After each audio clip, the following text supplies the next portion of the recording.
Hello, ഇന്ന് June 22. അപ്പോൾ ഇന്ന് നമ്മൾ അച്ഛനെ ചെക്കപ്പിന് കൊണ്ടുവന്നേക്കുവാണ്. അപ്പോൾ നമ്മളിവിടെ പാലാന ഹോസ്പിറ്റലിലാണ് കാണിക്കുന്നത്. കൂടെ നമ്മുടെ കുറുമ്പുതച്ചിയും ഉണ്ട്. അപ്പോൾ നമ്മൾ നേരെ സിജോ ഡോക്ടറെ കാണാൻ വേണ്ടി വന്നു. കാർഡിയാക് ഡോക്ടറാണ്, സ്പെഷ്യലിസ്റ്റാണ്. അപ്പോൾ ഡോക്ടർ അവിടെ നിന്ന് നേരെ നമ്മൾക്ക് അച്ഛന് ECG എടുക്കണം, എക്കോ സ്ക്രീനിങ് എടുക്കണം, ബ്ലഡ് ടെസ്റ്റ് ഉണ്ട്. അപ്പോൾ ബ്ലഡ് ടെസ്റ്റ് ചെയ്യാൻ വേണ്ടി ഇതവിടെ വന്നിട്ട് നിൽക്കുകയാണ്. അപ്പോൾ കുറുമ്പുതച്ചി അതൊക്കെ നോക്കി നിൽക്കണം കേട്ടോ. അപ്പോൾ ദച്ചൂസിന് കൊണ്ടുവരാൻ കാരണം ദച്ചൂസിനും ജസ്റ്റ് ഒന്ന് പീഡിയാട്രിഷനെ കാണിക്കണം. ഇടയ്ക്കിടയ്ക്ക് വയറുവേദന വരാറുണ്ട്. അപ്പോൾ ജസ്റ്റ് ഒന്ന് ചെക്ക് ചെയ്യാമെന്ന് വിചാരിച്ചു. അങ്ങനെ ദച്ചുവിനെയും കൊണ്ടുവന്നു. അപ്പോൾ ദച്ചു അച്ഛൻ്റെ ബ്ലഡൊക്കെ എടുക്കുന്നത് നോക്കി അച്ഛൻ്റെ അടുത്തൊക്കെ സംസാരിച്ച് വരികയാണ്. അത് കഴിഞ്ഞ് ഞങ്ങളിത് ബില്ലടിച്ച് നേരെ ECG എടുക്കാൻ വേണ്ടി വന്നു. അപ്പോൾ ഇവിടെ എന്താ വെയിറ്റ് ചെയ്യാണ്. അത് കഴിഞ്ഞിട്ട് വേണം നമുക്ക് ഡോക്ടറെ കാണിക്കാൻ വേണ്ടിയിട്ട്. ഇത് കഴിഞ്ഞാൽ നേരെ നമ്മൾ വീണ്ടും കാർഡിയാക് ഡോക്ടറിൻ്റെ അവിടെ വന്ന് വെയിറ്റ് ചെയ്യാണ്. എക്കോ സ്ക്രീനിങ് ഉണ്ട്, അതും കഴിഞ്ഞ് അച്ഛൻ ഇവിടെ വെയിറ്റ് ചെയ്യാണ്.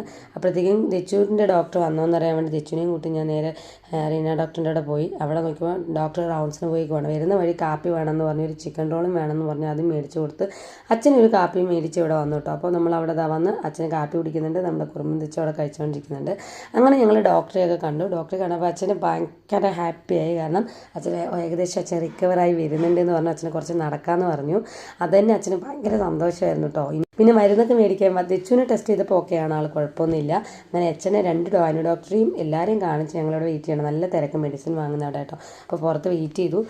അങ്ങനെ ഇരിക്കുമ്പോൾ നമ്മുടെ വീഡിയോ ഒക്കെ കാണുന്ന ഒരാളെ പരിചയപ്പെടാനിടയായി കേട്ടോ. അപ്പോൾ മരുന്നൊക്കെ വാങ്ങിച്ച് നേരെ വീട്ടിലോട്ട്.